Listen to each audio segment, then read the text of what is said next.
kwa wanachama wa Chadema na kwa nchi nzima kuambia ndoto ya Mzee Mtei kuona chama hiki kinakuwa chama kikubwa zaidi imetimia.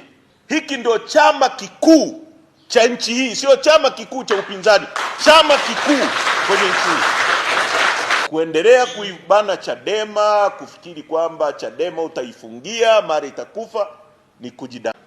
Kwa heshima yake, kwa ajili ya mchango mkubwa, kuonesha thamani ya mchango mkubwa aliyofanya kwa nchi hii, nimesema chama chetu kitajenga chuo cha kumbukumbu ya Edwin Mtei, ikiwe kina train vijana wetu kwanza uadilifu, uongozi, namna ya kupinga rushwa, uchumi, mambo yale aliyotaka kuyaona yanatokea.